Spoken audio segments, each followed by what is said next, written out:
नमस्कार, आप देख रहे हैं खबरदार। मैं हूं श्वेता सिंह। सबसे पहले खबरों को खबरदार के लेंस से देख लेते हैं। आज 5 राज्यों के विधानसभा चुनाव का सबसे बड़ा राउंड था। आज कितना मतदान हुआ पहले ये देख लेते हैं। अब तक जो आंकड़े उपलब्ध हैं उनके अनुसार पश्चिम बंगाल की 31 सीटों पर 77.68% वोटिंग हुई। असम की 40 सीटों पर 82.29% वोटिंग हुई। तमिलनाडु की सभी 234 सीटों पर 65.11% वोटिंग हुई।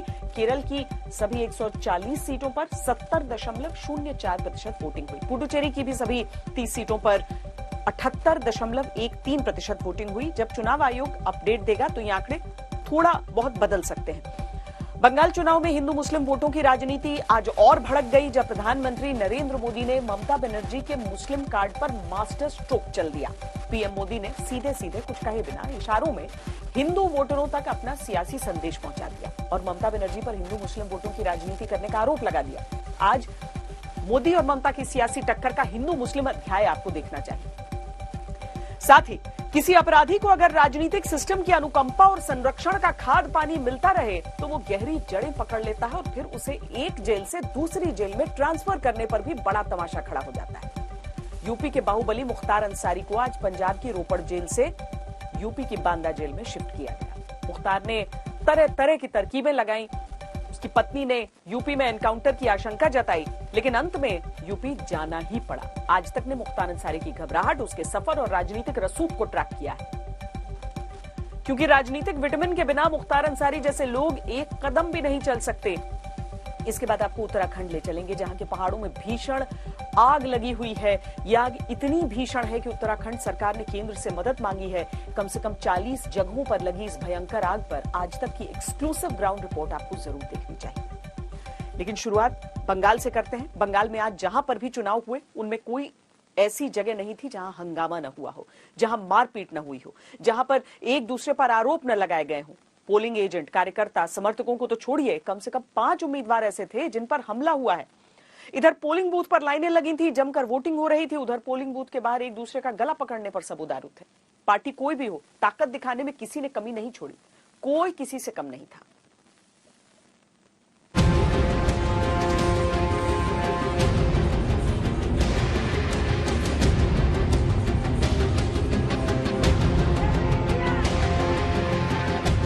ये टीएमसी की कैंडिडेट है सुजाता मंडल। कुछ लोगों ने इन्हें खेतों में दौड़ा लिया। लोगों के हाथों में बड़ी बड़ी लाठियां थी। सुजाता को जैसे तैसे उनके लोग बचा कर लाए, पानी पिलाया, पंखा किया, सिर रगड़ा, तब सुजाता की जान में जान आई। এই হুমকি দিয়েছে বিজেপি দুষ্কৃতীরা, সেটা খবর পেয়ে যখন আমি একটা মহিলা হিসাবে ছুটে এলাম, আমাকে এলোপাতাড়ি মারা হয়েছে, আমার মাথা ফাটিয়ে দেওয়া হয়েছে, রক্তারক্তি করা হয়েছে, আমাকে আদলা ইট দিয়ে আমার কোমরে আমার ঘাড়ে মারা হয়েছে। सुजाता ने आरोप लगाया कि बीजेपी के लोग टीएमसी के लोगों से मारपीट कर रहे हैं, उन्हें वोट देने से रोक रहे हैं, वोटिंग में गड़बड़ हो रही है। और जब इसे सुनकर सुजाता वहां पहुंची तो उन्हें दौड़ा लिया गया। लाठी, डंडे और ईंटों से हमला हुआ। जो हमारा जगह स्ट्रॉन्ग जगह है, वहाँ पे मैं आज खबर मिला, वो मेरा अंचल का नाम है बतानल। उस अंचल में एक जगह में 45 नंबर बूथों में जो मार रहा है टीएमसी में, लेकिन पड़ जा रहा है भाजपा में। और बहुत सारा जगह में हमारा आरंडी में हमारा कर्मी लोगों को मार के माथा फटा दिया। ये सोच रहा है कि ऐसे गंदगी करके ये आरामबाग सीट मतलब हासिल हो जाएगा, लेकिन उन लोगों का ये सोचना चाहिए आरामबाग सीट में मैं ही लड़ रही हूँ। मेरा नेत्री ममता बंदोपाध्याय आगे टूटा पैर में अगर लड़ सकती है तो मैं तो एक यंग स्टार हूँ। सुजाता मंडल कोई अनजान कैंडिडेट नहीं है। ये सीट भी कोई मामूली सीट नहीं। हुगली की आरामबाग सीट पर चुनावी टक्कर दिलचस्प है, क्योंकि सुजाता मंडल टीएमसी से कैंडिडेट है तो उनके पति सौमित्र खान बीजेपी के सांसद हैं। इसलिए सुजाता पर हमले की तस्वीरें आई तो ममता बनर्जी भी तुरंत बोल गई। বাইরে থেকে এসে গুন্ডামি করছে, টর্চার করছে। With full evidence I am telling you. It is not that only I am telling you. All the press and media is also showing the things. Press media তারা দেখাচ্ছে কিভাবে সুজাতা মণ্ডল একটা তপশিলি মেয়ে, তার মাথা তোমরা, তার সিকিউরিটির মাথা তোমরা ফাটিয়ে দিয়েছো, তাকে মেরেছো। ইভিএম এর বিশ্বাস নাই, ইভিএম গন্ডগোল, ইভিএম নিয়ে বাড়িতে রেখে দিচ্ছে। এই যে টিএমসি ধরে নিচ্ছে হেরে গেছে, তখন এইসব এদিক ওদিক গন্ডগোল করে বদমাইশি করে জেতার চেষ্টা করছে। এটা পুরনো অভ্যাস। ममता के आरोपों पर बीजेपी यही कह रही है कि बंगाल का हाल सब जानते हैं कि कौन यहाँ गुंडागर्दी करता है। पिछले चुनावों से ये सबने देखा है। बीजेपी ने भी कई जगहों पर शिकायत की है। डायमंड हार्बर सीट पर बीजेपी कैंडिडेट दीपक हल्दर ने आरोप लगाया कि टीएमसी के लोग वोटर्स को पोलिंग बूथ पर आने से रोक रहे हैं। हुगली की गोघाट सीट पर बीजेपी ने आरोप लगाया कि उनके एजेंटों को बूथ में जाने नहीं दिया गया और टीएमसी के लोगों ने उनके एजेंटों को पीटा। हुगली के गोघाट में ही एक बीजेपी समर्थक की मां की वोटिंग से ठीक पहले हत्या हो गई और इसमें बीजेपी ने टीएमसी पर ही आरोप लगाया। हुगली की तारकेश्वर सीट पर बीजेपी ने आरोप लगाया कि वोटिंग के बीच उनके कार्यकर्ताओं के परिवार पर टीएमसी के लोगों ने हमला किया। তো কিছুই হয়নি, শুধু শুধু এসে ওরা পেছু পেছু তাড়া করেছে, শুধু শুধু এসে ওরা তো বসে গল্প করছে, শুধু শুধু এসে সে এত তাড়া করেছে, তারা ভয়ে বেড়ে দিয়েছে, খেছে দৌড়, একতলা ছাদ থেকে তারা সব লাফ মারছে, এমন তাড়া করেছে সব 10টা গাড়ি এসে কানটা ছিনে নিয়ে চলে গেছে, ছেলেদের ঘরে এসে মারছে ফেলে, আমরা সব গেছি, কানটা থেকে ছিনে নিয়ে চলে গেছে, এইটাই সব ছিল, সব ছাড়াছাড়ি করে জিজ্ঞাসা করুন না এটা দেখে করে। Unacceptable behavior of the TMC.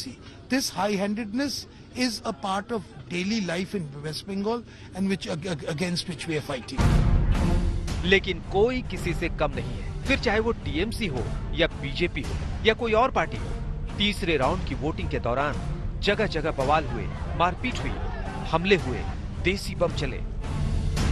कैनिंगपुर seat पर एक बूथ के बाहर देसी बम से हमला हुआ जिसमें एक घायल हुआ। टीएमसी के कैंडिडेट शौकत मुल्ला ने हमले का आरोप अब्बास सिद्दीकी की पार्टी इंडियन सेक्युलर फ्रंट पर लगाया। धनेकली सीट पर राज्य मंत्री असीम पात्रा ने आरोप लगाया कि केंद्रीय बल मनमानी कर रहे हैं और बीजेपी के लोग टीएमसी के वोटर्स को पोलिंग बूथ पर जाने से रोक रहे हैं। हुगली की खानाकुल सीट पर टीएमसी के कैंडिडेट नजबुल करीम ने आरोप लगाया कि उन्हें दौड़ा दौड़ाकर लाठी डंडों से पीटा गया। कई जगहों पर टीएमसी और बीजेपी कार्यकर्ताओं के बीच जमकर मारपीट हुई, लेकिन बंगाल के रक्त चरित्र को देखते हुए तो ये घटनाएं फिर भी बहुत कम है। लेकिन इस बम्पर बवाल के बीच सुकून देने वाली तस्वीर यही रही कि वोटिंग में जोश की कोई कमी नहीं थी। सुबह से लेकर दोपहर बाद तक बूथ पर लंबी लंबी लाइनें लगी थी। पश्चिम बंगाल में जब भी चुनाव होता है, हर एक फेज में जो वोटिंग परसेंटेज होता है वो 80% से ज्यादा होता है और वो कारण ये है, ये महिलाओं का कतार आप देख लीजिए कितना लंबा है। पुरुषों का कतार यहाँ पे खत्म हो रहा है, ठीक है, और महिलाओं का कतार देखिए बढ़ता चला जा रहा है इस तरफ। तो ये आप समझ सकते हैं, ये पश्चिम बंगाल की खासियत है। और सुबह से देखिए और भी आ रही है महिलाएं बच्चों के साथ। बंगाल में पहले से ही बम्पर वोटिंग होती रही है। 80% से ज्यादा मतदान तो बहुत सामान्य है, लेकिन तीसरे चरण में वोटिंग के इस जोश को इसी बात से समझा जा सकता है कि दोपहर 3 बजे तक ही 68% से ज्यादा वोट डाले जा चुके थे। पौलमी साहा और अनुपम मिश्र के साथ इंद्रजीत कुंडू, आज तक। बंगाल में इस चुनावी हुड़दंग के बीच एक बड़ा सवाल पोलिंग टीमों को पर भी उठा, क्योंकि हावड़ा में वोटिंग से एक रात पहले टीएमसी के एक नेता के घर पर ईवीएम और वीवीपैट मशीनें मिली। सबका सवाल यही था कि आखिर टीएमसी के नेता के घर पर ईवीएम और वीवीपैट मशीन कैसे पहुंच गई। जब सवाल उठे तो चुनाव आयोग ने संबंधित चुनाव अधिकारी को सस्पेंड कर दिया, लेकिन बीजेपी ने इस मामले की गहराई से जांच की मांग की, क्योंकि टीएमसी नेता के घर पर ईवीएम का मिलना और वो भी वोटिंग से ठीक पहले ये मामूली बात नहीं है। ये हावड़ा की उलुबेरिया सीट का मामला है। इसमें पता ये चला कि जिस चुनाव अधिकारी के पास ईवीएम और वीवीपैट मशीन थी, वो इन्हें लेकर रात को अपने रिश्तेदार के घर सोने चला गया। ये 4 ईवीएम और 4 वीवीपैट मशीनें थीं जो उलुबेरिया में टीएमसी नेता गौतम घोष के घर पर मिली। हालांकि ये सफाई दी गई कि जो ईवीएम मिली वो रिजर्व ईवीएम थी और उनका इस्तेमाल वोटिंग में नहीं किया गया। पर बंगाल की चुनावी लड़ाई के 3 चरण पूरे हो चुके हैं। अब लड़ाई बाकी के बचे 5 चरण की है और अब यहीं से ममता बनर्जी का असली टेस्ट शुरू होगा, क्योंकि उनकी पूरी ताकत दक्षिण बंगाल के किले को बचाने में लगी है, जिसे जीतना ममता के लिए जरूरी है अगर उन्हें सत्ता की हैट्रिक लगानी। और ममता के इस किले में बीजेपी को भी सेंध लगाना बहुत जरूरी है, अगर बीजेपी को बंगाल का सपना पूरा करना है। इसी से बीजेपी और दीदी दोनों की अपनी अपनी चुनौतियां बढ़ गई हैं। ममता बनर्जी ने सीधे तौर पर अपना मुस्लिम कार्ड चल दिया है, तो आज प्रधानमंत्री नरेंद्र मोदी भी इस पॉलिटिक्स की काट लेकर आए।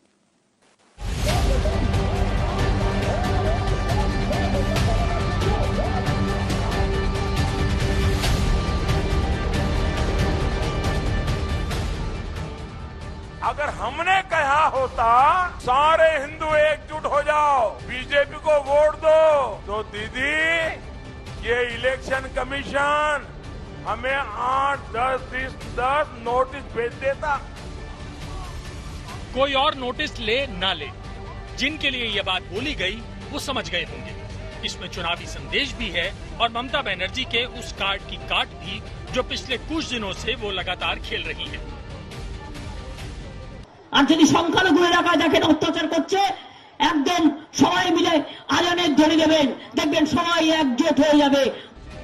अगर दीदी खुले तौर पर मुस्लिम वोटर्स को संदेश दे रही हैं, तो उस मुस्लिम कार्ड की काट पीएम मोदी ने कुछ ऐसे निकाली कि खुलकर बोला भी नहीं और सब कुछ कह भी दिया। दीदी, मुझे पता नहीं है कि आपको चुनाव आयोग ने नोटिस भेजा है या नहीं, लेकिन आपकी ये बात साफ बताती है कि आप जिनके भरोसे चुनाव के मैदान में थी, वे भी अब आपसे चले गए हैं। अगर हमने कहा होता सारे हिंदू एकजुट हो जाओ, बीजेपी को वोट दो, तो दीदी ये इलेक्शन कमीशन हमें 8-10 नोटिस भेज देता। अगर हमने कहा होता तो दीदी ये इलेक्शन कमीशन हमें 8-10 नोटिस भेज देता। प्रधानमंत्री को भी नोटिस आती, अध्यक्ष को भी आती, उम्मीदवार को भी आती। अरे इतना ही नहीं, सारे अखबार देश के पहले पेज पर भरे पड़े होते और दुनिया भर के एडिटोरियल लिख करके हमारे बॉल नोच लिए होते। पीएम को ये कहने का मौका इसीलिए मिला क्योंकि ममता बनर्जी खुलकर कह रही हैं कि मुस्लिम वोट बंटने ना पाए। बंगाल में चुनाव भी अब उन जगहों पर पहुंच चुका है जहां मुस्लिम वोटर्स निर्णायक हैं। अब तीसरे चरण को ही देख लीजिए, जहां 31 सीटों में कम से कम 20 सीटें ऐसी हैं जहां पर मुस्लिम वोटर्स प्रभावी हैं और पूरे बंगाल को देखें तो कुल 294 सीटों में 125 सीटों पर मुस्लिम वोटर्स निर्णायक हैं। पिछले 2 चुनाव से बंगाल में ममता बनर्जी ने मुस्लिम वोटर्स को बड़े पैमाने पर अपने पक्ष में किया। इस बार जब ममता बनर्जी की राजनीति का सबसे कठिन चुनाव है तो उनकी पूरी कोशिश यही है कि मुस्लिम वोट उनके साथ ही रहे। लेकिन ममता के सामने चुनौती अब्बास सिद्दीकी और असदुद्दीन ओवैसी जैसे नेताओं की है, जिनसे उन्हें मुस्लिम वोट बंटने का खतरा है। इसीलिए वो बार बार सिद्दीकी और ओवैसी जैसे नेताओं पर हमला कर रही है, उन्हें बीजेपी का एजेंट बताकर मुस्लिम वोटर्स को इनसे दूर रहने को कह रही है। মাইনরিটিসদের ভোট ভাগ করবার জন্য আবার হায়দ্রাবাদের একটা পার্টিকে ধরে এনেছে। সেই পার্টিটা আবার এখানে কয়েক টাকা জোগাড় করে বিজেপি টাকা দেয় আর বিজেপির টাকায় ওরা এটা করে যায়। ममता बनर्जी के लिए अब चुनौती और भी बड़ी है क्योंकि उनका असली चुनावी टेस्ट तो तीसरे राउंड और इसके बाद से ही शुरू हुआ है। दक्षिण बंगाल दीदी का मजबूत इलाका है, इसे बनाए रखने के लिए ममता पूरा जोर लगा रही है और इसके लिए बहुत जरूरी है कि मुस्लिम वोट पहले की तरह उनके साथ रहे। लेकिन ममता बनर्जी को इसी में बीजेपी फंसा भी रही है क्योंकि बीजेपी लगातार ममता पर तुष्टीकरण की राजनीति का आरोप लगाकर उनकी हिंदू विरोधी छवि बना रही है। अब तो ये बात खुद प्रधानमंत्री चुनावी रैलियों में बोल रहे हैं।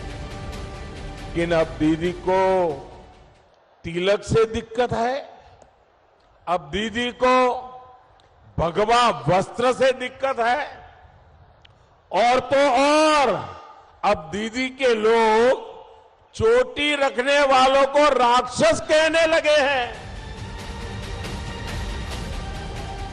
यानी बंगाल में अब खुला चुनावी खेल हिंदू मुस्लिम पॉलिटिक्स का हो गया है। दीदी की कोशिश ये है कि मुस्लिम वोट बंटने ना पाए, तो बीजेपी की कोशिश है कि दीदी की इन्हीं बातों को ही हथियार बनाकर हिंदू वोट इकट्ठा हो। आज तक ब्यूरो। बंगाल के चुनाव में धार्मिक ध्रुवीकरण सबसे बड़ा फैक्टर नजर आता है। जरा इसे कुछ आंकड़ों के जरिए समझने की कोशिश करते हैं। बंगाल में अब चौथे चरण का चुनाव 10 अप्रैल को होगा, जब 44 विधानसभा सीटों के लिए वोट पड़ेंगे। जिन जिलों में वोटिंग है उनमें हावड़ा है, यहां 26.2% मुसलमान हैं। हावड़ा जिले की कुछ सीटों पर तीसरे चरण में भी वोट पड़े हैं। दक्षिण 24 परगना में भी 10 अप्रैल को चुनाव होगा। वहां 35.6% मुस्लिम आबादी है। दक्षिण 24 परगना में दूसरे और तीसरे चरण में भी चुनाव हुए हैं। 10 अप्रैल को हुगली जिले में वोटिंग होगी। हुगली में 15.8% मुसलमान है। हुगली में तीसरे चरण में भी वोट पड़े हैं। इसके अलावा चौथे चरण में अलीपुरद्वार की सभी 5 सीटों पर वोट पड़ेंगे। अलीपुरद्वार को 2014 में अलग जिला बनाया गया था, इसीलिए वहां का 2011 की जनगणना का जिलेवार आंकड़ा मौजूद नहीं है, लेकिन अनुमान के अनुसार 15-20% मुस्लिम आबादी वहां हो सकती है। इसी तरह चौथे चरण में 10 अप्रैल को कूच बिहार की सभी 9 सीटों पर वोटिंग है। वहां 25.5% मुसलमान है, लेकिन मुसलमान वोटरों की आबादी चुनावी विश्लेषण में जितनी अहम होती है, उससे ज्यादा उनका वोटिंग पैटर्न मायने रखता है। लोक नीति CSDS के सर्वे के अनुसार 2014 के लोकसभा चुनाव में टीएमसी को मुसलमानों के 40% वोट मिले थे, जबकि 2019 लोकसभा चुनाव में टीएमसी को 70% मुसलमानों ने वोट किया। 2019 में बंगाल में मुस्लिम ध्रुवीकरण हुआ था, लेकिन वहां हिंदू वोटों का पैटर्न क्या रहा, इसकी तस्वीर भी दिलचस्प है। लोक नीति CSDS के सर्वे के अनुसार 2019 में बीजेपी को 57% वोट मिले। 2019 में बीजेपी को मिले हिंदू वोट 2014 में पार्टी को मिले हिंदू वोटों से 36% अधिक रहे। साफ तौर पर बीजेपी के पक्ष में हिंदू भी खुलकर आए।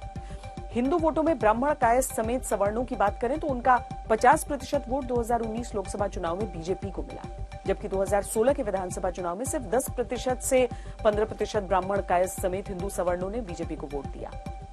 2019 के लोकसभा चुनाव में बीजेपी बंगाल में सिर्फ सवर्ण हिंदुओं की पसंद भर नहीं थी, बल्कि ओबीसी, SC, ST आबादी में बीजेपी ने और बड़े सेंध लगाई थी।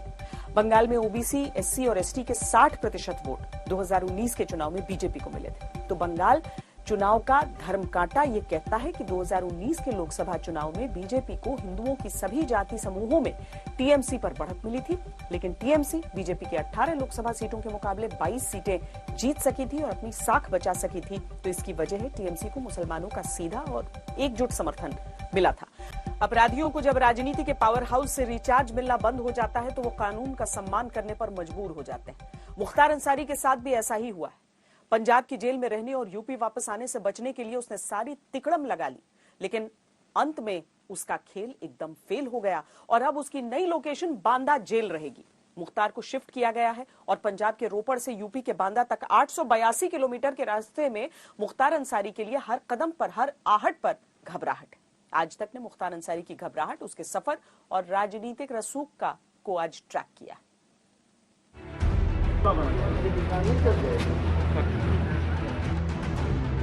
ये देखिए, ये मुख्तार अंसारी इसमें लेटा हुआ, मुख्तार अंसारी इसके अंदर लेटा हुआ, इस एम्बुलेंस में।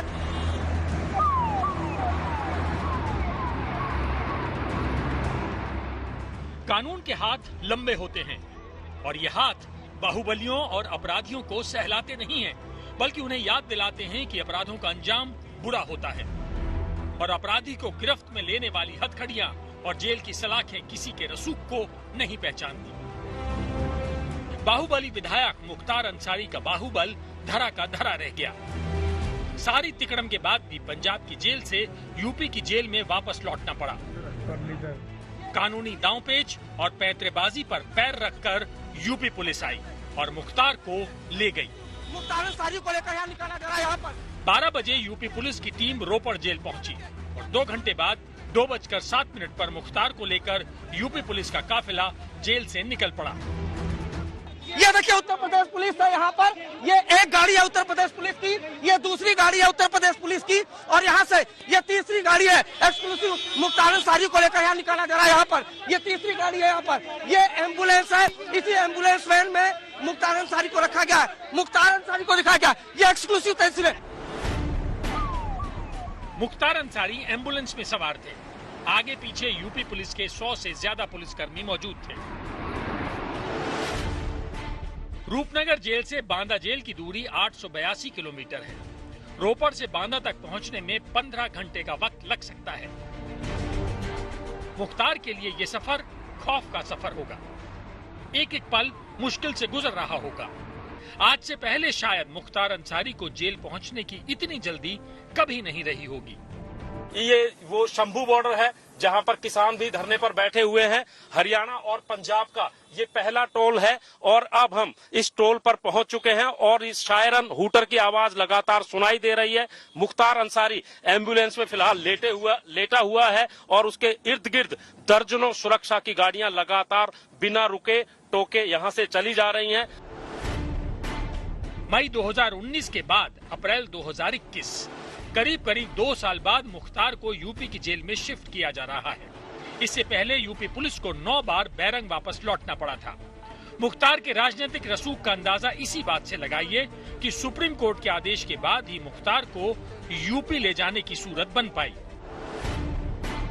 उत्तर प्रदेश में मुख्तार पर हत्या के प्रयास, दंगा भड़काने, आपराधिक साजिश रचने, धमकियां देने और रंगदारी मांगने, संपत्ति हड़पने जैसे गंभीर मामलों के 50 से ज्यादा केस दर्ज हैं, जबकि पंजाब में उसके खिलाफ रंगदारी का एक ही मामला दर्ज है। मुख्तार बड़ी चालाकी से पंजाब में रंगदारी के एक केस में सुनवाई के लिए पेश हुआ और फिर वहीं डेरा डालकर बैठ गया। चौंकाने वाली बात यह है कि मुख्तार ने पंजाब में बेल के लिए याचिका भी नहीं लगाई। जब भी यूपी पुलिस उसे वापस ले जाने की कोशिश करती तो कभी डिप्रेशन, कभी स्लिप डिस्क, कभी दिल की बीमारी की बात कहकर वो शिफ्ट होने से बच जाता। उत्तर प्रदेश पुलिस का दावा है कि मुख्तार अंसारी सांठगांठ करके पंजाब चला गया था और पंजाब की रोपड़ जेल से ही वो अपना गैंग चला रहा था। लेकिन उसके वापस आने के साथ ही अब सब कुछ बदल जाएगा और उत्तर प्रदेश पुलिस को मुख्तार के गैंग को कंट्रोल करना अब बेहद ही आसान होगा। विरोधाभास देखिए, पूर्वी यूपी का बाहुबली मुख्तार अंसारी और उसका परिवार उत्तर प्रदेश में सुरक्षा का रोना रो रहा था। मुख्तार अंसारी की पत्नी अफशा ने आशंका जताई है कि मुख्तार को फर्जी एनकाउंटर में मारने की साजिश रची जा सकती है। मुख्तार के भाई और गाजीपुर के बीएसपी सांसद अफजाल अंसारी ने कहा है कि उत्तर प्रदेश की जेल में मुख्तार की सुरक्षा संदिग्ध है। जिम्मेदार पार्टी के नेताओं की तरफ से बयान दिए गए। स्वतंत्र देव सिंह भारतीय जनता पार्टी के संगठन के प्रदेश के अध्यक्ष हैं और वो बयान देते हैं कि लाते समय रास्ते में गाड़ी पलट जाएगी। हम बता नहीं सकते किस बॉर्डर पे पलटेगी। उनके मंत्री परिषद के सदस्य हैं, संसदीय कार्य विभाग के राज्य मंत्री हैं शुक्ला जी, उन्होंने बयान दिया कि अब सुप्रीम कोर्ट का आदेश हमें मिल गया, हम खींच के लाएंगे और गाड़ी तो पलटेगी। ये अपराधी लोग, अपराधियों के घर परिवार के लोगों को हमेशा ये बात तो लगता है क्योंकि कोई भला काम तो किया नहीं पूरे जीवन भर, तो इस कारण इनको हर बात की शंका रहती है। तो उसे तो मैं नहीं कह सकता हूँ, लेकिन मैं ये जरूर कहता हूँ कि कहीं कोई दिक्कत नहीं। उत्तर प्रदेश में मुख्तार पर अब तक 52 मुकदमे दर्ज हैं। एक वक्त था जब इस पर मकोका और पोटा के तहत भी गंभीर मामले दर्ज थे। कृष्णानंद राय हत्याकांड मुख्तार की लंबी क्राइम फाइल का सबसे काला अध्याय है। यूपी पुलिस ने इस हत्याकांड में मुख्तार अंसारी को मास्टरमाइंड बताया था। हालांकि मुख्तार इस केस में बरी हो गया था, लेकिन समय का चक्र घूमता है तो बड़े बड़े बाहुबलियों की ताकत पर ग्रहण लग जाता है। मुख्तार जेल में है, उसके गैंग के 96 सदस्य गिरफ्तार हुए हैं और उसकी 192 करोड़ रुपए से ज्यादा की संपत्तियों को जब्त करने और गिराने की कार्रवाई भी हुई है। अब तक बैलेट और बुलेट से खेलने वाला गैंगस्टर खौफ में है। रोपड़ से अरविंद ओझा और सत्येंद्र चौहान के साथ कुमार अभिषेक, लखनऊ, आज तक। आइए अब आपको उत्तराखंड के जंगलों में लगी आग और उसे बुझाने के प्रयासों से जुड़ी रिपोर्ट दिखाते हैं।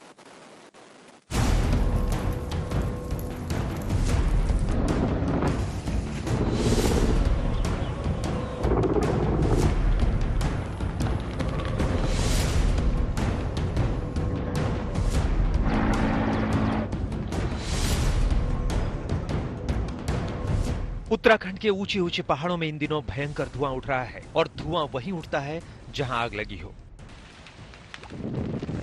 गर्मियों में पहाड़ों में छोटी मोटी आग लगती रहती थी, लेकिन इस बार इसकी संख्या इतनी ज्यादा है कि गिनती करनी मुश्किल है। नैनीताल जिले के बाद आपको अल्मोड़ा की तस्वीर दिखाते हैं। जैसे ही शाम के समय इस अंधेरे में मैं अल्मोड़ा में ऊपरी इलाकों की ओर पहुंचने की कोशिश कर रहा हूं।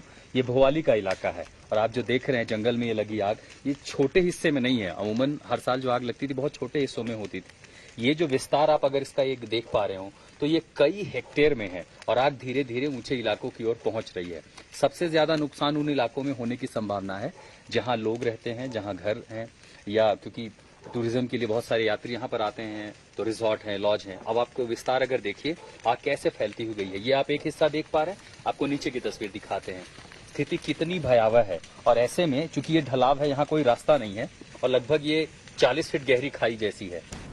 उत्तराखंड का कुमाऊं क्षेत्र जंगल की इस आग से सबसे ज्यादा प्रभावित है, जहां वायुसेना के Mi-17 हेलीकॉप्टर्स को आग बुझाने के काम में लगाना पड़ा है, जो नाकाफी साबित हो रहे हैं। आज तक की टीम जब आग से सबसे ज्यादा प्रभावित नैनीताल जिले में पहुंची तो वहां रामगढ़ इलाके में वन विभाग की एक टीम आग पर काबू करने की कोशिश में जुटी थी। देखिए आग कितनी भयावह, जैसे ही हवा, इससे आप अंदाजा लगा सकते हैं कि दरअसल हवा की रफ्तार यहाँ पर कैसी है और कैसे ये जंगल की आग को बढ़ा रही है और इसको रोक पाना मुश्किल है, क्योंकि अगर और हवा इतनी ज्यादा घाटी में है जिसकी वजह से हेलीकॉप्टर से भी जो कोशिशें की जानी थी कि हम आग को बुझाया जा सके वो मुश्किल हो गया है। और इसीलिए जो फॉरेस्ट विभाग के, वन विभाग के अधिकारी हैं, उनकी मुश्किलें बढ़ गई हैं। तमाम कोशिशें की जा रही है फर्स्ट लाइन ऑफ डिफेंस बनाने की। वन विभाग के कर्मचारी बढ़ती हुई आग देख उसे रोकने के लिए मुहिम में जुट गए। आज तक के कैमरे पर आग बुझाने का ये लाइव ऑपरेशन रिकॉर्ड हुआ। आग की लपटें अचानक तेज हवा के साथ हाईवे पार करके पहाड़ की दूसरी ओर ऊंचाई की तरफ बढ़ने लगी। हमारे पास डिफेंस का क्या सामान है सर, ये बस अपने सुरक्षा के साथ कार्य किया जाए। तो अगर छोटी आग होती है तो आप कैसे बुझाते हैं उसको, कौन सी तकनीक होती है? ये हमारा झापा है एक, वो जो हम पेड़ की पत्तियों से बनाते हैं, उसी से बुझाते हैं। पहले साफ कर लेते हैं जगह को, फिर उसके बाद उसको आग को मार। अब ये जो आग बढ़ रही है इसको कैसे कंट्रोल करेंगे? इसको सारे अब धीरे धीरे आगे को बढ़ती जाएगी, जहाँ पर हम जा सकेंगे वहीं पर से उसको झापे से मारेंगे। इंसान के बस का है इस तरह की आग को बुझा पाना? बहुत मुश्किल सर, ये तो अपनी जान पर खेल के बुझाना पड़ रहा है। इस तरह की आग को बुझाने के लिए फायर लाइन बनाई जाती है और सूखी झाड़ियों और टहनियों को आग के दायरे से हटा दिया जाता है ताकि आग फैलने न पाए। आज तक की टीम ने अपनी आंखों से इसे देखा और अपने कैमरे में रिकॉर्ड किया।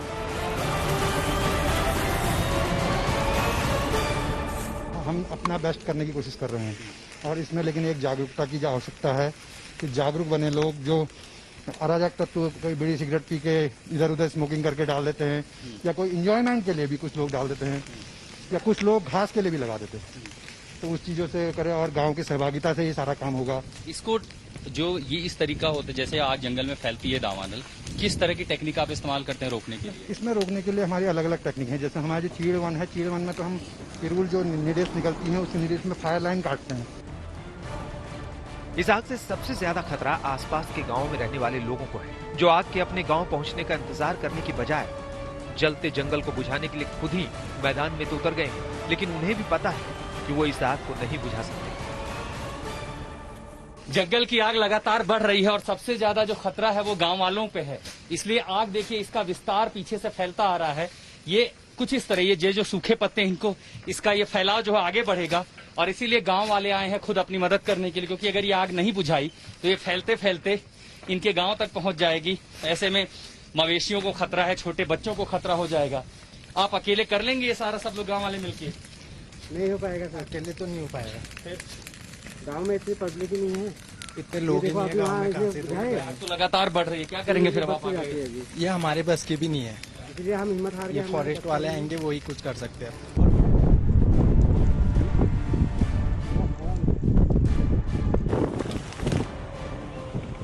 स्थानीय लोगों का कहना है कि उत्तराखंड के जंगलों में इतनी भीषण आग आखिरी बार साल 2016 में लगी थी, जिसे बुझाने के लिए सेना के हेलीकॉप्टर से लेकर वन विभाग की टीमें दिन रात एक किए हुए हैं। लेकिन फिलहाल आग पर काबू पाने की तमाम कोशिशें कम पड़ रही हैं।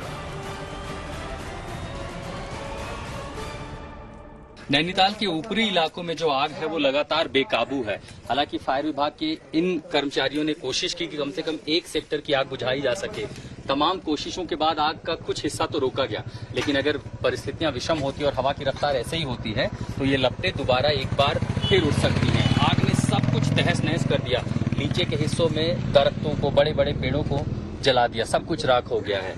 लेकिन ये सिलसिला रुक नहीं रहा है। ऊपरी इलाकों में आग अभी भी, ये जो दावानल है वो अभी भी जारी है। इसीलिए जो एफर्ट्स है, जो कोशिशें हैं, उनका दायरा और बढ़ाने की फिलहाल जरूरत है। इस ग्राउंड रिपोर्ट को लेकर उत्तराखंड से रितेश और लीला सिंह के साथ मैं आशुतोष मिश्रा, आज तक। आत्मनिर्भर भारत के निर्माण के लिए देश को आयात घटाने और निर्यात बढ़ाने की जरूरत है। इस बार के बजट में सरकार का ज्यादा जोर भी आत्मनिर्भर भारत से जुड़ी रियायतों के ऐलान पर रहा था। इसके बावजूद निर्यात में बड़ी भूमिका निभाने वाले गारमेंट, लेदर और हैंडीक्राफ्ट सेक्टर को मिलने वाली कुछ सहूलियतों को सरकार ने वापस ले लिया था, जिससे निर्यात में 5,000 करोड़ की कमी की आशंका है। देश को आत्मनिर्भर बनाने के लिए सरकार लगातार वोकल फॉर लोकल जैसी मुहिम को आगे बढ़ाने का काम कर रही है, लेकिन इस बार के बजट में जिस तरह से ड्यूटी फ्री स्टेटस को हटाया गया है, उससे हैंडीक्राफ्ट्स, गारमेंट और लेदर इंडस्ट्री के 5,000 करोड़ के एक्सपोर्ट्स पर असर हुआ है। बीते दिनों वाणिज्य मंत्रालय ने भी वित्त मंत्रालय से गुजारिश की थी कि एक्सपोर्ट यूनिट्स के ड्यूटी फ्री इम्पोर्ट को तुरंत बहाल किया जाए, लेकिन 1 अप्रैल को नया कारोबारी साल 2021-22 शुरू होने के बावजूद सरकार ने इस पर कोई रियायत नहीं दी है। अब handicraft export promotion council for handicraft यानी EPCH ने भी मांग की है कि कोरोना में कारोबार का बुरा हाल होने के बाद इस तरह की रियायत हटाने से देश को आत्मनिर्भर बनाने की मुहिम को झटका लग सकता है। पैकेजिंग के मेथड्स को पूरी तरह नहीं जानना और उनके बारे में सशक्त तरीके से काम करना, हमारे कंटेनर्स की उपलब्धि ना होना जिसके जरिए हमारा माल समय पर पहुंच सके। हमारे यहाँ कई ऐसे रिफंड्स हैं जैसे GST रिफंड है या MAIS जैसी सुविधाएं जो सरकार हस्तशिल्प निर्यातकों को देती है, लेकिन उनको समय पर ना मिलना और उसका रिइंबर्समेंट ना होना, ये सब ऐसे मुद्दे हैं जो आज निर्यातकों को एक बहुत ही कठिन स्थिति में पैदा करते हैं और ये सब उनके लिए एक तरह से चैलेंज है। पिछले 6 महीनों से हम एक्सपोर्टरों को जो सबसे बड़ी दिक्कत आ रही है वो है MEIS का रिफंड, वो हमें मिल नहीं रहा है। जब भी हम साइट पर जाते हैं तो वहां पर लिखा रहता है कि सरकार के पास अभी धन नहीं है, फंड का अभाव है, इसलिए वो कर नहीं पा रहे हैं। अब हो क्या रहा है कि पिछले 6 महीने से ये फंड नहीं मिलने से हम एक्सपोर्टरों को वर्किंग कैपिटल की दिक्कत आ रही है। अगर सरकार कुछ ऐसा करे कि हमें कोई एक सर्टिफिकेट ही दे दे कि ये फंड सरकार हमें देने वाली है और वो सर्टिफिकेट अगर हम बैंक को दिखाएं और बैंक अगर हमें वर्किंग कैपिटल दे दे तो हम निर्यातकों को काम करने में आसानी होगी। दरअसल हैंडीक्राफ्ट इंडस्ट्री का कारोबार निर्यात के सहारे चलता है। इस सेक्टर के प्रोडक्ट्स की विदेशों में जबरदस्त मांग है, लेकिन कोरोना काल में अप्रैल 2020 से लेकर फरवरी 2021 तक 11 महीने में हैंडीक्राफ्ट्स का निर्यात करीब 3.5% लुढ़क कर 22,774 करोड़ रह गया। हालांकि इकोनॉमी में रिकवरी के साथ फरवरी के महीने में हैंडीक्राफ्ट्स का निर्यात करीब 40% बढ़ गया था। अब इस बढ़ोतरी को जारी रखने के लिए जिन कदमों की डिमांड ये सेक्टर कर रहा है उनमें शामिल है 2019-20 और 2020-21 के MEIS के फंड्स को निर्यातकों को दिया जाए, शॉपिंग लाइन और फ्रेट फॉरवर्ड्स के लिए रेगुलेटरी बॉडी का गठन किया जाए, इंटरेस्ट इक्वलाइजेशन स्कीम की मियाद बढ़ाई जाए, IGST के तहत भुगतान की पुरानी व्यवस्था को बहाल करने की डिमांड भी ये सेक्टर कर रहा है। हैंडीक्राफ्ट सेक्टर केवल रोजगार मुहैया कराने या निर्यात बढ़ाने तक सीमित नहीं है। ये सेक्टर प्रतिभाओं को तराशने और उन्हें एक उपयुक्त मंच भी प्रदान करता है। ऐसे में इस सेक्टर की अनदेखी देश की कई परंपराओं को बचाए रखने के मिशन को फेल कर सकती है। लिहाजा वाणिज्य मंत्रालय की सिफारिश के मद्देनजर जरूरी है कि हैंडीक्राफ्ट सेक्टर की समस्याओं का समाधान किया जाए। सरकार समय समय पर अलग अलग तरीकों से हस्तशिल्प निर्यातकों की मदद करती है, लेकिन हम समझते हैं कि हस्तशिल्प के निर्यातकों को और अधिक मदद की जरूरत है, जिसके चलते वो छोटे और मंझले दर के जो आर्टिसंस हैं जो कि रूरल एरिया में बैठे हैं, स्मॉल और वीकर सेक्शन से बिलोंग करते हैं, उन सब लोगों को वो उनके उत्पाद को बेच सकें और उन सब लोगों को मदद दे सकें। हम नॉन कॉम्पिटिटिव होते जा रहे हैं। हमको वर्किंग कैपिटल की दिक्कत आने से समय पे हम पेमेंट नहीं कर पा रहे हैं, कारीगरों को माल नहीं बना पा रहे हैं, उससे हमारे एक्सपोर्ट ऑर्डर भी कैंसिल हो रहे हैं। तो मेरा सरकार से ये निवेदन है कि पहले तो ये कोशिश हो कि हमें वो रिफंड जल्दी से जल्दी मिल जाए। MEIS का रिफंड भारत सरकार के द्वारा दिया गया रिफंड है जो हम निर्यातकों को बहुत राहत पहुंचाता है। उम्मीद है कि सरकार अब हैंडीक्राफ्ट समेत लेदर और गारमेंट इंडस्ट्री की मदद के लिए आगे आएगी, जिससे आत्मनिर्भर भारत मिशन समेत कोरोना काल में जिन सहूलियतों की दरकार अर्थव्यवस्था से जुड़े अलग अलग सेक्टर्स को है वो बरकरार रहे। आज तक ब्यूरो। खबरदार में आज के लिए इतना ही। देश और दुनिया की बाकी खबरों के लिए आप देखते रहिए आज तक।